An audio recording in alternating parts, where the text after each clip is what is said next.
ประเทศจีนเป็นประเทศที่มีเป้าหมายการท่องเที่ยวที่ได้รับความนิยมสมชอบอย่างล่วงหลายแห่งหนึ่งของโลกในปีหนึ่งนั้นสามารถดึงดูดประชาชนไปเที่ยวได้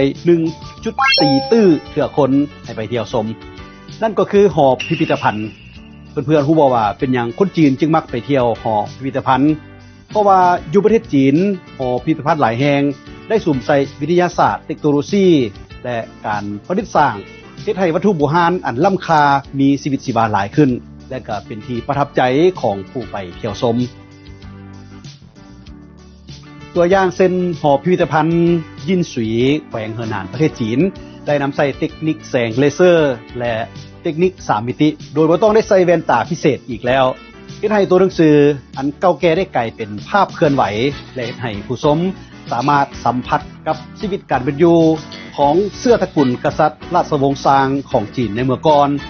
หน้าจอ LED บวกกับเทคนิคภาพจำลองเฮ็ดให้ผู้ชมสามารถรับรู้ถึงโครงประกอบของเครื่องทองสำริดและวิธีการหล่อหลอมเครื่องโลหะใน 3,000 ปีก่อนโดยกงด้วยการกดหน้าจอเท่านั้นเทคนิคดังกล่าวได้มีการประยุกต์ใช้ในหอพิพิธภัณฑ์ระดับหนึ่งในทั่วประเทศจีนถึง83ส่วนห้อยเฮ็ดให้การวางแสดงวัตถุโบราณจากการวางแสดงคงที่กลายเป็นการวางแสดงที่มีหลายมิติและมีชีวิตชีวาทรัพยากรมูลเสื้อปฏิวัติเป็นทรัพย์สินทางด้านจิตใจอันล้ำค่าแต่ควรจะเฮ็ดแนวใดจึงจะสามารถเฮ็ดให้สาวหนุ่มรับเอามูลเสื้อปฏิวัตินั้นได้เป็นปัญหาตัวจริงพอวางแสดงประวัติศาสตร์พรรคคอมมิวนิสต์จีนได้นำใช้เทคโนโลยี VR เพื่อสร้างโรงละครการเคลื่อนทัพทางไกลของกองทัพแดงจีนเพียงแต่ให้ผู้ชมสวมใส่อุปกรณ์ VR ก็สามารถสัมผัสได้กับประสบการณ์ที่ลำบากของกองทัพแดงจีนในตอนนั้นผู้แบบของการนำเสนอแบบนี้นั้นได้เฮ็ดให้จำนวนผู้ชมที่มีอายุต่ำกว่า45ปีนั้นเพิ่มขึ้นและรวมเอา67ส่วนห้อยของผู้เข้าชมทั้งหมด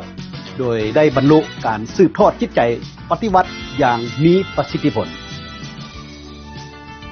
พฤติกรรมตัวจริงเหล่านี้ได้แสดงให้เห็นถึง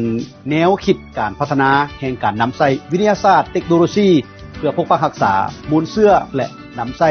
การประดิษฐ์สร้างเพื่อเฮ็ดให้วัฒนธรรมมีชีวิตชีวายิ่งขึ้นของจีนในยุคปัจจุบันนี้บ่เพียงแต่เป็นการแสดงให้เห็นถึงความมั่นใจของตนเองทางด้านวัฒนธรรมของจีนเท่านั้นหากยังได้สนองแผนการของจีนเกี่ยวกับการอนุรักษ์รักษามรดกวัฒนธรรมให้แก่โลกอีกด้วย